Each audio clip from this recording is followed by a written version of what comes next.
आकाशवाणी रांची से प्रस्तुत है प्रादेशिक समाचार।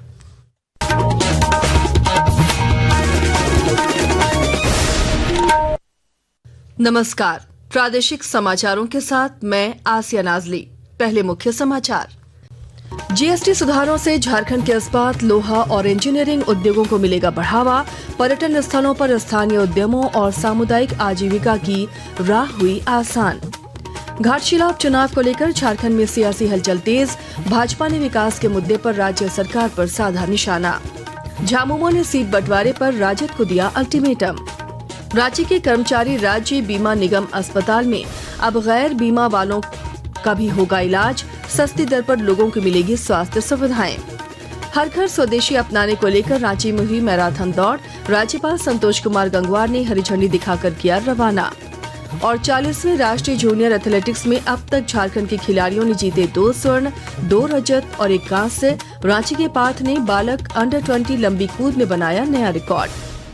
और अब समाचार विस्तार से। प्रधानमंत्री नरेंद्र मोदी द्वारा घोषित और पिछले महीने की 22 तारीख से शुरू जीएसटी बचत उत्सव का लाभ पूरे देश को मिल रहा है। हमारी संवाददाता ने बताया कि जीएसटी सुधारों ने झारखंड के विभिन्न उद्योगों को प्रोत्साहन दिया है। अगली पीढ़ी के जीएसटी सुधारों ने झारखंड के इस्पात, लोहा और इंजीनियरिंग उद्योगों को बढ़ावा दिया है। लोहे पर कर की दर 12% से घटाकर 5% कर दी गई है, जिससे विभिन्न उत्पाद श्रेणियों के लागत में लगभग 6.25% की कमी आई है। यह कदम झारखंड के लौह आधारित उद्योगों में विकास और रोजगार को बढ़ावा दे रहा है। वहीं तेंदू के पत्तों पर जीएसटी की दर 18% से घटाकर 5% और बांस पर 12% से घटाकर 5% कर दी गई है, जिससे लागत में 6.25% से 11.01% की कमी आई है। ये कटौती झारखंड में वन आश्रित समुदायों के लिए आय सुरक्षा को बढ़ाती है। इसके अलावा जीएसटी सुधार झारखंड के पर्यटन क्षेत्र में भी वृद्धि का कारण बन रहे हैं। यात्रा और आतिथ्य से संबंधित लागतों को कम करके इन सुधारों ने राज्य के विभिन्न झरनों, वन्य जीव अभयारण्यों, मंदिरों और आदिवासी विरासत स्थलों को अधिक सुलभ और किफायती बना दिया है, जिससे स्थानीय उद्यमों और सामुदायिक आजीविका को बढ़ावा मिल रहा है। ये विकास झारखंड के पारंपरिक और औद्योगिक क्षेत्रों को फलने फूलने, समुदायों को बढ़ावा देने और वैश्विक स्तर पर पर्यटन को बढ़ावा देने में मदद कर रहे हैं। सुधीर के साथ आकाशवाणी समाचार कक्ष रांची से मैं समीर बाखला। बिहार चुनाव और घाटशिला विधानसभा क्षेत्र में उपचुनाव को लेकर झारखंड में सियासी हलचल तेज हो गई है। बिहार चुनाव में इंडिया ब्लॉक के बीच सीट बंटवारे को लेकर चल रही खींचतान के बीच झामुमो प्रवक्ता सुप्रियो भट्टाचार्य ने अल्टीमेटम देते हुए कहा कि 15 अक्टूबर तक राजद कोई निर्णय नहीं लेता है तो वे अपना निर्णय सुना देंगे। हम लोगों ने गठबंधन धर्म के नेताओं को बिहार का आग्रह किया है कि हमें हमारी हिस्सेदारी जल्द से जल्द दे दीजिए। 15 तारीख को हमारा केंद्रीय समिति जो हमें आधिकारिक तौर पे राजद, कांग्रेस, वाम को देना है वो हमको दे देना चाहिए। अन्यथा कोई हम एक स्वतंत्र राजनीतिक दल होने के कारण हाथ बांध के खड़े नहीं हैं। हमको भी फॉर्म ए, फॉर्म बी साइन करना आता है और चुनाव लड़ना भी आता है। और मजबूती से कैसे चुनाव लड़ा जाता है भाजपा के खिलाफ, ये हमने साबित कर दिखाया।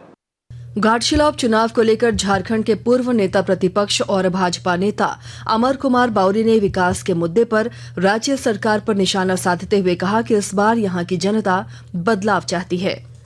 ये उपचुनाव नए जनरेशन को अब टेक ओवर करने का है, ये बदलाव का भी है। झारखंड की सरकार जिसकी उम्र अब 6 साल हो गई है, 5 साल उनके 2019 से 2024 तक और 2024 में फिर आम चुनाव में जीत करके अच्छे बहुमत के साथ उन्होंने सरकार बनाई और 1 साल उसकी बीत चुकी है। लेकिन घाटशिला समेत पूरे झारखंड प्रदेश में जिस वादा, जिस आशा और आकांक्षा को दे करके जनता से उन्होंने मैंडेट प्राप्त किया था, उसकी स्थिति क्या है? यह भी एक जनजातीय बहुल क्षेत्र है, एसटी रिजर्व क्षेत्र है। भाई लोग पूछेंगे ना, भाई सूर्या हांसदा का एनकाउंटर क्यों किया? सूर्या हांसदा की गलती क्या थी? क्या गलती थी वो 400 बच्चों का जो उनके यहाँ अनाथ रह करके पढ़ाई कर रहे थे? आज उनके जीवन में इतनी उदासीनता और इतना निराशा और इतना ऐसा भविष्य का अंधकार क्यों दिख रहा है? केंद्रीय रक्षा राज्य मंत्री और रांची के सांसद संजय सेठ ने कहा है कि रांची के कर्मचारी राज्य बीमा निगम अस्पताल में अब गैर बीमा वाले लोगों का भी इलाज हो सकेगा। इससे आम जनता को सस्ती दर पर इलाज की सभी सुविधाएं उपलब्ध हो सकेंगी। दुमका जिले के हजरिया थाना क्षेत्र में 2 बाइक की आमने सामने हुई टक्कर में 3 लोगों की मौत हो गई। हजरिया थाने की पुलिस ने दुर्घटना के बाद तीनों को इलाज के लिए सामुदायिक स्वास्थ्य केंद्र सरेहाट पहुंचाया, जहां डॉक्टरों ने तीनों को मृत घोषित कर दिया। आकाशवाणी के ताजा तरीन समाचारों के लिए आप हमारी वेबसाइट newsonair.gov.in पर लॉग इन कर सकते हैं। ताजा समाचार X handle @AIR news alerts और Facebook page All India Radio news पर भी उपलब्ध है। आप प्रादेशिक समाचार एकांश के एक्स हैंडल @AIR न्यूज_रांची और Facebook page Akashvani news Ranchi, Instagram page तथा YouTube channel AIR news Ranchi पर भी हमारे बुलेटिन सुन सकते हैं। प्रादेशिक समाचार आप आकाशवाणी रांची से सुन रहे हैं। स्वदेशी संकल्प के साथ विकसित भारत 2047 की थीम पर राजधानी रांची के मोरहाबादी मैदान में आज सुबह मैराथन दौड़ का आयोजन किया गया। राज्यपाल संतोष कुमार गंगवार ने हरी झंडी दिखाकर मैराथन दौड़ को रवाना किया। रक्षा राज्य मंत्री सह रांची सांसद संजय सेठ ने कहा कि इस मैराथन के माध्यम से प्रधानमंत्री नरेंद्र मोदी के हर घर स्वदेशी अभियान को घर घर तक पहुंचाने की योजना है। भारतीय जनता पार्टी के प्रदेश अध्यक्ष बाबूलाल मरांडी ने रांची स्थित भाजपा के प्रदेश कार्यालय में घर घर स्वदेशी अभियान से जुड़े पोस्टर, पंपलेट और संकल्प पत्र का विमोचन किया।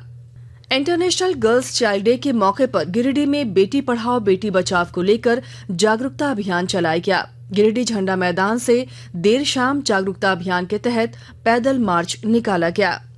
राज्य के स्वास्थ्य मंत्री डॉक्टर इरफान अंसारी के बेटे कृष अंसारी का चलती कार से बाहर हाथ दिखाता वीडियो सोशल मीडिया पर वायरल होने के बाद 3,650 रुपए का जुर्माना लगाया गया, जिसे उन्होंने जमा करा दिया। गिरिडीह जिले में बाल श्रमिकों से काम लेने वालों के खिलाफ विशेष अभियान चलाया जा रहा है। और जानकारी के साथ हमारे संवाददाता। गिरिडीह डीसी रामनिवास यादव ने बाल श्रम उन्मूलन एवं पुनर्वास हेतु गठित जिला स्तरीय टीम को लाइन होटलों, ढाबों, ईंट भट्ठों, गैराजों, वॉशिंग सेंटरों समेत अन्य संदिग्ध स्थानों पर छापेमारी का आदेश दिया है। डीसी यादव ने कहा है कि 14 वर्ष से कम उम्र के बच्चों से जो व्यक्ति या प्रतिष्ठान काम ले रहे हैं उन पर बाल एवं अल्प वयस्क श्रमिक प्रतिषेध अधिनियम 1986 की विभिन्न धाराओं में प्राथमिकी दर्ज करें। रमेश प्रभाकर, आकाशवाणी समाचार, गिरिडीह। जमशेदपुर के बिष्टुपुर थाना क्षेत्र से एक बच्चे के अपहरण के मामले में पुलिस ने एक आरोपी को गिरफ्तार कर जेल भेज दिया है। इस अपहरण में शामिल 3 अन्य आरोपी की गिरफ्तारी के लिए पुलिस की टीम मुर्शिदाबाद में लगातार छापेमारी कर रही है। ओडिशा के भुवनेश्वर स्थित कलिंगा स्टेडियम में चल रही 40वीं राष्ट्रीय जूनियर एथलेटिक्स चैंपियनशिप में दूसरे दिन रांची के पार्थ सिंह ने बालक अंडर 20 में 7.82 मीटर लंबी कूद लगाकर एस लोकेश एल सत्यनाथन द्वारा बनाए गए 7.79 मीटर के रिकॉर्ड को तोड़ नया राष्ट्रीय रिकॉर्ड बनाया। 2 दिन के खेल में झारखंड के खिलाड़ियों ने 2 स्वर्ण, 2 रजत और 1 कांस्य पदक जीता है। खिलाड़ियों की उस उपलब्धि पर मुख्यमंत्री हेमंत सोरेन और खेल मंत्री सुदेव कुमार ने बधाई दी है। और अब अखबारों की सुर्खियां। राज्य से प्रकाशित सभी प्रमुख अखबारों ने प्रधानमंत्री धन धान्य कृषि योजना की खबर को प्रमुखता से प्रकाशित किया है। प्रभात खबर लिखता है, झारखंड के सिमडेगा और पश्चिमी सिंहभूम में प्रधानमंत्री धन धान्य योजना शुरू। दैनिक भास्कर ने रांची के 3 बस स्टैंड के सौंदर्यीकरण की खबर को पहले पन्ने पर जगह दी है। हिंदुस्तान ने जैक बोर्ड परीक्षा के पैटर्न में बदलाव की खबर को पहले पन्ने की सुर्खी बनाई है। दैनिक जागरण और अंग्रेजी अखबार द टाइम्स ऑफ इंडिया ने सारंडा में सीआरपीएफ जवान के शहीद होने की खबर को प्रमुखता से प्रकाशित किया है। अंग्रेजी अखबार हिंदुस्तान टाइम्स ने बिहार चुनाव में सीट बंटवारे की खबर को प्रमुखता दी है। और अब अंत में मुख्य समाचार एक बार फिर। जीएसटी सुधारों से झारखंड के इस्पात, लोहा और इंजीनियरिंग उद्योगों को मिलेगा बढ़ावा। पर्यटन स्थलों पर स्थानीय उद्यमों और सामुदायिक आजीविका की राह हुई आसान। घाटशिला उपचुनाव को लेकर झारखंड में सियासी हलचल तेज, भाजपा ने विकास के मुद्दे पर राज्य सरकार पर साधा निशाना। झामुमो ने सीट बंटवारे पर राजद को दिया अल्टीमेटम। रांची के कर्मचारी राज्य बीमा निगम अस्पताल में अब गैर बीमा वालों का भी होगा इलाज, सस्ती दर पर लोगों को मिलेगी स्वास्थ्य सुविधाएं। हर घर स्वदेशी अपनाने को लेकर रांची में हुई मैराथन दौड़, राज्यपाल संतोष कुमार गंगवार ने हरी झंडी दिखाकर किया रवाना। और 40वें राष्ट्रीय जूनियर एथलेटिक्स में अब तक झारखंड के खिलाड़ियों ने जीते 2 स्वर्ण, 2 रजत और 1 कांस्य। रांची के पार्थ ने बालक अंडर 20 लंबी कूद में बनाया नया रिकॉर्ड। इसके साथ ही आकाशवाणी रांची से प्रादेशिक समाचार का ये बुलेटिन समाप्त हुआ। अगला प्रादेशिक मुख्य समाचार 10 बजे प्रसारित किया जाएगा। नमस्कार।